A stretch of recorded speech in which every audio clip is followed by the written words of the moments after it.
हाल ही में झारखंड के राहुल अग्रवाल का एक वीडियो सामने आया था, जिस वीडियो में राहुल अग्रवाल कह रहे थे कि अगर उनकी पत्नी ने उनसे तलाक लेना था तो वो तलाक सीधे सीधे ले सकती थी, उनके माता पिता को जेल भिजवाने की क्या जरूरत थी, और अब इस प्रताड़न के कारण वो इस दुनिया को छोड़कर जा रहे हैं। इसके बाद राहुल ने 7वीं मंजिल से छलांग लगा दी थी और इसके बाद उन्हें बचा नहीं पाया था।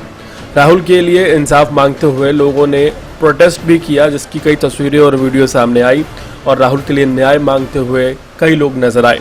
वहीं आपको बता दें, राजधानी दिल्ली से भी एक चौंकाने वाला मामला सामने आया है। राजधानी दिल्ली के दिल्ली मेट्रो में काम करने वाले एक शख्स जिसकी उम्र 27 वर्ष है, नाम दीपक है, उसने खुदकुशी कर ली है और खुदकुशी के बाद एक सुसाइड नोट सामने आया है, जिसमें उसने बताया है कि किस तरह से उसकी पत्नी के द्वारा उसका उत्पीड़न किया जा रहा था। दीपक ने आरोप लगाया है कि करवा चौथ पर उसकी बीवी लड़कर चली गई थी। कहा सुनी के बाद ये विवाद बढ़ गया था। विवाद बढ़ने के बाद पुलिस कंप्लेंट हुई थी और पुलिस के द्वारा झूठे मुकदमों में उसे फंसाया गया था। दिल्ली मेट्रो में काम करने वाले दीपक ने खुदकुशी कर ली। मंगलवार सुबह 6:30 बजे उसका शव बरामद हुआ उसके घर से, और खुदकुशी करने से पहले उसने एक नोट लिखा, जिस नोट में उसने ये बताया कि किस तरह से उसकी बीवी 30 लाख रुपए के लिए उसे प्रताड़ित कर रही थी और आए दिन एक्सटॉर्ट करने की कोशिश करती थी। दरअसल राहुल राजधानी दिल्ली के सोनिया विहार इलाके में अपने परिवार के साथ रहता था। उसकी बीवी उसे छोड़कर चली गई थी लड़ाई के बाद, और उसके ऊपर कई मुकदमे दर्ज करवा दिए थे।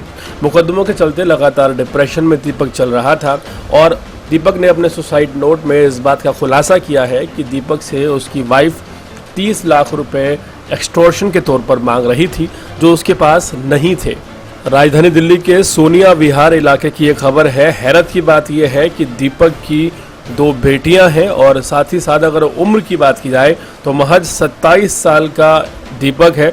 कल सुबह 6:30 बजे उसकी बॉडी मिलने के बाद पोस्टमार्टम कराया गया और शव परिजनों को दे दिया गया। हमारे आसपास लगातार इस तरह की समस्याएं बढ़ती जा रही हैं, जिसमें कानून का दुरुपयोग धड़ल्ले से किया जा रहा है। आए दिन कोई न कोई खबर ऐसी मिलती है जिसमें महिलाओं के लिए बनाए गए कानून, जो महिलाओं की सहायता के लिए हैं, उनका दुरुपयोग किया जा रहा है। और आत्महत्या की अगर बात की जाए तो तकरीबन एक साल में 20,000 के आसपास पुरुष आत्महत्या कर देते हैं झूठे केसों की वजह से। गौरतलब है, इससे पहले राहुल अग्रवाल का मामला सामने आया था, जिसमें हैरान करने वाली बात यह रही थी कि राहुल अग्रवाल एक वीडियो बनाते हैं और ये बताते हैं कि वो किस तरह परेशान चल रहे हैं उनके परिवार वालों की तरफ से, और साथ ही उनके जाने के बाद उनके भाई का ये आरोप भी लगा था कि वो 5 करोड़ रुपया लड़की के घरवाले राहुल अग्रवाल से मांग रहे थे, जिसे वो नहीं दे पाए। इस कारण उन्होंने आखिरकार इस दुनिया को अलविदा कहने का रास्ता अपनाया। महिलाओं के लिए बने कानूनों को लेकर लगातार मिसयूज हो रहा है, और आए दिन ऐसे केस सुनने को मिलते हैं जो दिल दहलाने वाले हैं। देश और दुनिया की तमाम खबरों से जुड़े रहने के लिए हमारे चैनल को सब्सक्राइब करना बिल्कुल ना भूलें, ताकि आप तक पहुंचता रहे हमारा हर लेटेस्ट अपडेट।